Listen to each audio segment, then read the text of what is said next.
Olá, pessoal, tudo bem? Voltamos novamente às nossas aulas de história de revisão.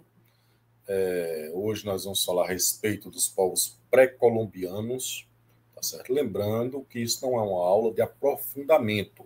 Essa aula de aprofundamento você faz com os livros, você faz com o professor de sala de aula, mas essa é uma espécie de aula revisão, para que você pegue os principais conceitos relacionados ao tema, tá certo? Ou então desperte em você o desejo de estudar e aprofundar mais esse tema, tá bom? Então, qualquer coisa, deixa as perguntas aqui. Vou pedir novamente a vocês que se inscrevam no canal, ative as notificações, né? Que isso é muito importante para a gente. E esse trabalho, embora esteja começando de forma lenta, né? Mas a gente pretende continuar com o nosso curso né? Nossas aulas de História das Religiões e também com esse outro projeto que é de revisão de história, tá certo? Onde a gente vai pegar determinados temas e fazer uma revisão daquilo que o aluno geralmente estudaria em um bimestre, tá certo? Ou pelo menos os principais temas relacionados à história, tá bom? Então, vamos então à nossa aula, tá ok?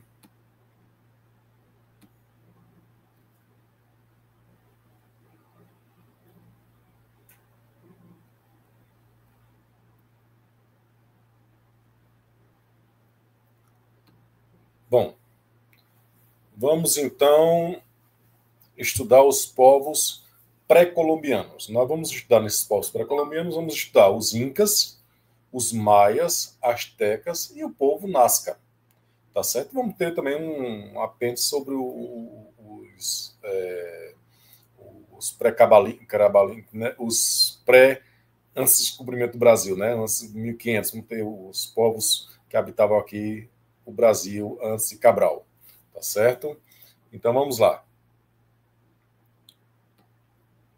A primeira localização. É importante você saber essa localização desses principais povos, né? Dois deles eram império,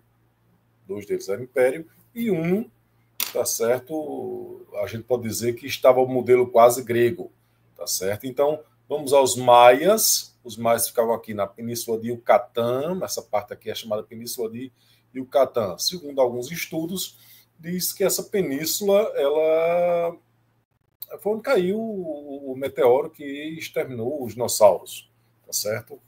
Então, aqui, mas não é, eu coloco como Península do Yucatán principal, mas pega Honduras, pega outros países, mas não precisa ter esse detalhe todo. O importante é a Península de Yucatán, onde ficava aqui os maias, tá certo? Os astecas ficavam aqui no México, né, central, na parte central do México, sua capital ficava no Lago Texcoco, né, em uma cidade grandiosa, né, Tenochtitlan. E o Império Inca, que é um dos mais curiosos, ficava aqui na América do Sul, tá certo? Uns anos aqui na América do Sul, tá certo? Bom, então vamos continuar, tá certo? Marque bem essas localizações. Localizar geograficamente um povo é fundamental, tá certo? Então vamos começar pela civilização maia. E aí você já começa a ver aí na primeira apresentação uma pirâmide, né? Uma pirâmide, culto religioso, onde eles faziam sacrifícios. Tanto os maias quanto os incas e os astecas, todos eles faziam sacrifícios humanos, em maior ou menor quantidade, mas faziam, tá certo? Quem fazia em maior quantidade eram os astecas, mas nós vamos chegar lá. Então, os maias, que eram grandes construtores, tá certo? Se organizavam em cidades-estados, semelhante à Grécia, tá certo? Cada cidade tinha suas leis próprias, sua administração, seu Deus protetor, tá certo? Não era um império, não era centralizado, era descentralizado, tá certo? Então, o que era que unia os maias? Possivelmente a língua, né, algumas partes culturais entre eles, mas a administração de cada cidade era completamente separada e não estava sob o domínio do imperador ou de uma administração centralizada, tá certo? Muitas vezes guerreando entre si, entre uma cidade com outra, tá certo? A guerra entre si. Pronto, aqui temos os maias. Eram organizados em cidades-estados, como eu já falei, sua religião era politeísta, todos eles tinham religiões politeístas, tá certo? O monoteísmo é sempre uma exceção ao longo da história. A regra é o politeísmo, tá certo? Então, sua religião era politeísta, tá certo? Cultura rica, extremamente rica, conhecia a escrita, tá certo? Principalmente com hieroglifos, né? Semelhante muito aos egípcios nesse sentido. Com grande desenvolvimento em matemática, astronomia e engenharia, que você até vira a pirâmide agora a ser construído. É preciso um bom conhecimento de engenharia para construir, né, essas cidades, essas pirâmides, esses templos que eles faziam, tá certo?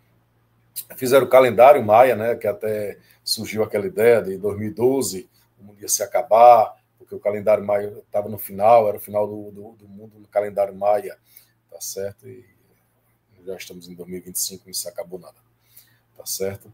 O mundo só vive se acabando. Mesmo com o comércio, sua economia era predominantemente agrícola.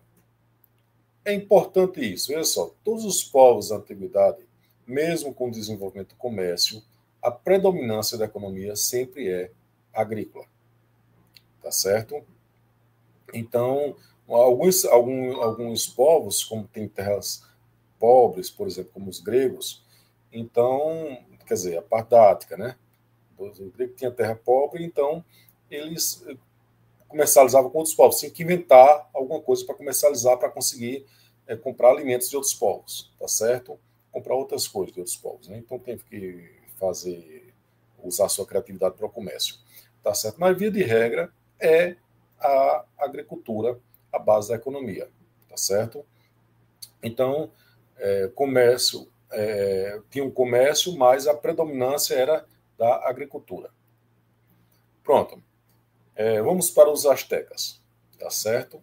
Os astecas construíram sua cidade, Tenochtitlan, num lago Texcoco. Vocês conhecem a história. Havia uma lenda que os sacerdotes viriam uma águia com uma serpente no bico e estaria pousada em um cactus. E ali seria o sinal da construção da sua cidade, do início do seu império. E aí é império mesmo, viu, gente? Diferente dos maias. Então, chegaram, viram essa águia em uma pedra, no lago Texcoco, e construíram lá a sua cidade, tá certo? No lago. E aí você vê aí a representação dessa cidade asteca, que era tornou-se um grande império, principalmente pela questão até religiosa, né? Que eles eram todo voltados ao deus da guerra, tá certo? Acreditava que o mundo foi criado pelo sangue dos deuses, e como foi criado pelo sangue dos deuses, para que o mundo continuasse existindo e não fosse destruído, deveria fazer vários sacrifícios. Então a guerra para os astecas era quase uma questão religiosa, era o modo que tinha de conseguir sacrifícios humanos. Então levava aí, fazia vários sacrifícios, aí você vê a ilustração aí de um sacrifício humano, tá certo? Jogava depois o sangue na terra, e a terra ia recompensar produzindo frutos, né, com fertilidade, tudo. Né? Uma religião voltada para a guerra. Uma ampla rede de comércio e informação, ele dominava determinados povos e às vezes não precisava nem entrar em guerra com aquele povo. Às vezes só ameaça já fazia com que aquele povo se rendesse e aí oferecesse pessoas para ser sacrificado, pagasse um determinado imposto, né? E aí ele mantinha uns certos espiões disfarçados de comerciantes, ou comerciantes espiões, né? Que passavam de cidade em cidade, de vilarejo em vilarejo, tá certo? Comprando e vendendo coisas e pegando informações também. Pronto. Uma curiosidade dos astecas são as chamadas chinampas, né? As chinampas, essas ilhas, né, dentro do lago, que usavam para plantar, tá certo? Ele tinha tudo feito com algas, com madeira, e aí ficavam essas ilhas, e eles tinha todo um sistema que eles faziam aí e plantavam, faziam toda essa agricultura dentro do lago, tá certo? É bem interessante. Eu até coloquei essa outra foto aqui, porque essa aqui é um desenho, né, para vocês terem uma ideia de como é. E aí é a parte real delas mesmo, né, a fotografia, tá certo? Até hoje se produz, né? Se produz. São como se fossem ilhas, né, dentro do lago, produzindo alimentos. Aí vou voltar aqui as chinampas. Uma coisa bem inovadora, né? Império Inca. Tá certo? Novamente, império. Então, eu vou relembrar. Os maias não eram império, era formado de cidades e estados. Os astecas eram um império que dominava outros povos, tá certo? E os incas era também um império, tá certo? Só que os incas têm uma coisa fantástica. Ele construiu suas cidades, grande parte de suas cidades eram construídas no topo das montanhas. Em local onde você não pensaria em construir nunca uma cidade, né? Eles construíram aqui. Então, Machu Picchu, Cusco, e aí por dentro. Essa foto aí é de Machu Picchu. Tá certo? Vamos resumir, então, a política, a sociedade, a economia e cultura. A economia baseada na agricultura, tá certo? E vocês vão ver algo bem interessante, né? A criação dos terraços agrícolas. Terraços agrícolas. Porque como eles moravam em montanhas eles tinham que planejar um jeito para plantar. Vamos daqui a pouco mostrar, tá certo? Então, a economia baseada na agricultura, a sociedade hierarquizada, extremamente hierarquizada. Temos um imperador, né, que é o Sapá Inca, né, e aí eu sempre explico que o nome do povo não era Inca não, viu, pessoal? Era o imperador, que era chamado Sapá Inca, era o título do imperador, tá certo? É alguma coisa como filho do sol, tá certo? O imperador era como se fosse o próprio representante do Deus, mas não somente representante, como se fosse o próprio Deus só encarnado, né? Então a cultura centralizada no Sapa Inca, como eu já disse, né? Que era uma espécie de imperador. A gente diz imperador para que fique o nosso entendimento do que era, mas o significado dele era muito diferente, né? De uma questão somente de um rei ou alguma coisa assim. A cultura integrava tradições orais e usava os quipus, né? Ele não tinham escrita. Os incas, ao contrário dos outros povos, que a gente falou até agora dos maias, dos astecas, eles não tinham escrita. Mas tinha um sistema de informação em forma de cordões. Então, de acordo com a cor do cordão, com o nó que tinha naquele cordão, passava informações. Tá certo? Mas não era uma escrita. Tá certo? Não era uma escrita. A religião inca era politeísta, como as outras duas, com os outros dois povos, né? Inter, o deus Sol, era a divindade mais importante, né? O Sapa Inca era considerado um descendente direto de Inter, que era o deus Sol. Então, ele não somente representava, mas ele era como se fosse um filho do deus Sol, o filho do Sol. A arquitetura inca é reconhecida por suas construções de pedra, como Machu Picchu, que eu mostrei para vocês aqui, né? Construções de pedras cortadas, fantástica. O encaixe das pedras não passava nada. Tá certo? Então eram hábeis construtores, tá certo? E construir em cima de uma montanha não é nada fácil, né? Pronto, vamos então ao povo que por muitos anos foi colocado em documentários por aí como alguma coisa com discos voadores, com extraterrestres, tá certo? É o povo Nazca, né? No deserto Nazca. Então, onde eles constroem esses geoglifos, esses geoglifos que são figuras gigantescas, desenhadas ou esculpidas na terra, né, no solo. Ele poderia ser de forma negativa ou positiva. Quer dizer, negativa é como ele escavava o solo, tá certo? E fazia o desenho escavando. E de forma positiva era como era juntando ou pedras ou terra, alguma coisa, para fazer ele em forma de monte, tá certo? Então, tinha aí várias figuras. Nós não sabemos bem o sentido disso, por que eles faziam. São figuras gigantes, são figuras que só dá para ver sua forma do alto, né? E por isso é que fica a ideia de extraterrestre, um bocado de coisa aí, né? Não estou dizendo que existe esse negócio de extraterrestre, não, né? De ET, não. Tá certo? Só que é uma coisa curiosa, realmente, né? Mas daqui a 1000 anos, alguém encontrar uma placa de trânsito da gente, o que é que eles vão pensar? Um símbolo só existe para aquele povo, para um momento histórico. Você passou daquela época, um povo de outra época não vai entender. Né? Não vai entender. Então, a cultura Nazca. A civilização Nazca se desenvolveu no litoral sul do atual Peru, aqui na América do Sul, e sua cultura foi prevalecendo em torno de cidades, né, que a gente já fez, não precisa nem saber o nome dessas cidades. Não. Importante, muitas vezes, é o que a cultura que ele deixou. O que foi que eles deixaram? O legado.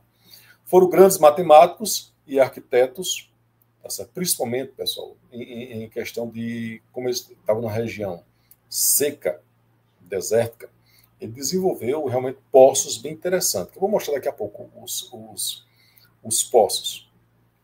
Tá certo? A sociedade era teocrática, muito semelhante nesse sentido à dos incas, né? Um governante que, ao mesmo tempo, um chefe político, mas também um chefe religioso, ou representando o próprio Deus, como no Egito. Né? O faraó. O faraó tem essa questão de ser um ser divino também. Sim, foram grandes matemáticos, arquitetos, construíram pirâmides, e grandes templos religiosos. Né? Interessante que todos esses povos, boa parte desses povos, os maias, os incas, os astecas, né? Os incas menos, mas construíram pirâmides. Né? Então, tem alguma teoria bem interessante, por que a figura em forma de triângulo não, de forma de pirâmide seja tão importante, né, para os cultos religiosos. Talvez alguma coisa que aponte para o céu, sei lá. Né? A sociedade era teocrática e seu ápice cultural ocorreu entre 100 a.C. a 700 depois de Cristo. Desenvolveram vários objetos de cerâmica, como aqui vocês estão vendo na foto, né? Artigos de ouro e tecidos de algodão e alpaca também. Foi só de algodão, não, daquela alpaca, que é aquele bichinho parecido com a lhama. Os geoglifos, que aí a gente vai chama nossa curiosidade, né? Os geoglifos são figuras geométricas gigantescas, esculpidas no chão, que são considerados vestígios arqueológicos. Então tem aí uma figura que nós, no nosso entendimento, parece um gato, tá certo? Mas o cara, quando fez isso, não quer dizer necessariamente que tem essa ideia de ter feito um gato, pode ter feito outra coisa completamente diferente. Nós é que entendemos que parece com um gato, tá certo? E aí, né, é uma reserva ecológica aí. Pronto, aqui é uma vista aérea, mostrando em destaque as principais figuras. Pessoal, esse daí é um espaço gigantesco, que eu acho que dá mais ou menos alguma coisa em torno de 50 quilômetros por aí. 50 quilômetros de comprimento aqui, essa parte onde eu estou passando aqui. Então, ela é uma região bastante ampla, né? Em 50 quilômetros se construído isso aí. Por que eles fizeram isso? Não temos a menor ideia. Tem teorias, questões religiosas. Né? Geralmente as pessoas fazem isso por questões religiosas mesmo, né? Dando significado. Essas imagens que nós estamos vendo aí, somos nós que estamos interpretando dessa maneira. O que era para ser, nós não temos ideia. No nosso entendimento, isso parece um macaco. Isso parece um beija-flor. tá certo? Isso parece uma aranha, nosso entendimento, né? Mas a época que foi feito, não sei o que significava. Poderia ser outra coisa completamente, outro sentido simbológico completamente diferente. Tá certo? Aqui é uma construção que eu acho bem interessante do povo de Nazca, ou do povo Nazca, que são esses poços em forma de espiral. Tá certo? Lembre-se que eles estão numa região extremamente seca, né? Pronto. E aí também se construiu também aquedutos. Bem interessante a arquitetura deles e a capacidade de engenharia, né? Bom, agora vamos então aos nativos do Brasil, os povos que existiam aqui no Brasil antes da chegada dos portugueses, antes da chegada dos europeus. Então, os povos nativos do Brasil. Nós temos aí a figura clássica, né, da pintura. Nós temos aí a ideia de, eles não construíram nem cidades, não tiveram, teve um desenvolvimento completamente diferente dos astecas, dos maias, dos incas, do povo nazca, completamente diferente, tá certo? Eram povos que viviam praticamente da caça, da coleta, da pesca, que conheciam a agricultura, mas não fizeram com que muitos não se tornassem sedentários, a maioria eram nômades ainda, vivia em comunidades pequenas. Então, se a gente fosse fazer um comparativo histórico, lembre-se, comparativo histórico, tá certo? Seria como se estivesse aí no Paleolítico, no início do Neolítico, tá certo? Seria mais ou menos isso aqui. Objetos de barros, né? Palha, e aí por diante. Aqui nós temos alguns exemplos. Os estudiosos dividem os povos que viviam aqui no Brasil em troncos linguísticos. Daqui a pouco eu vou explicar melhor. Mas aqui são exemplos de aldeias indígenas, né? De aldeias indígenas, a forma como era construído.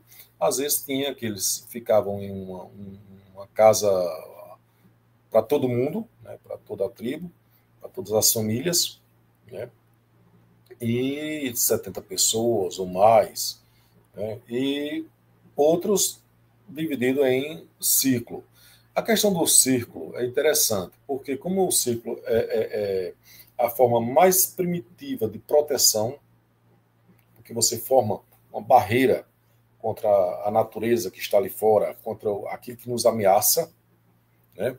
É uma forma que é utilizada na maioria das vezes, ou sendo, como essa primeira figura aqui, tá certo? Ou de uma só casa, mas de certa maneira tem uma formação aqui ao redor de proteção, ou esse tipo de construção aqui de várias casas juntas, formando um grande círculo de proteção, tá certo? Então, aqui nós temos os troncos linguísticos, né? O Tupi-Guarani, o Gé, né? E aí por diante, vários troncos linguísticos.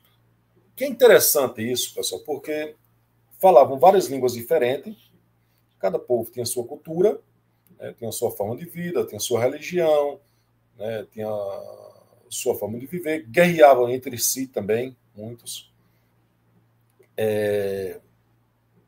Havia confrontos grandes entre eles, mas o mais interessante é que quando os jesuítas chegaram, tiveram contato primeiro com os Tupi-Guarani, e aí fizeram a gramática do Tupi-Guarani.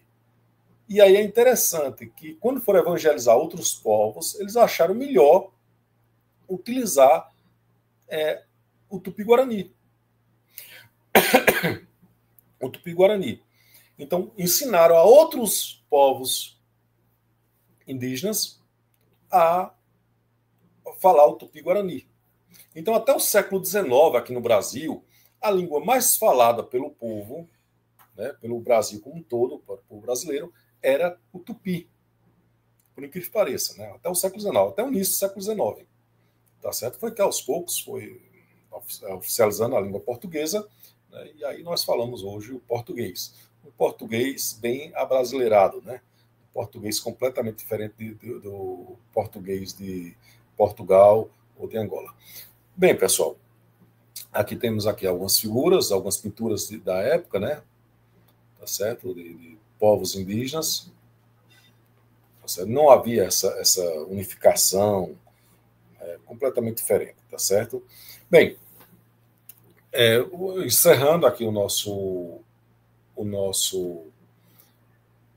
revisão de história, aprofunde o assunto. Isso aqui só foi uma pincelada geral, para que vocês possam despertar curiosidade sobre os povos pré-colombianos, tá certo? Os principais impérios, tá certo?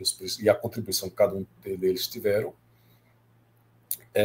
Ficamos por aqui, pedimos novamente que se inscreva no nosso canal, se inscreva, comente, compartilhe também, façam perguntas, pode até sugerir algum tema para a gente discutir.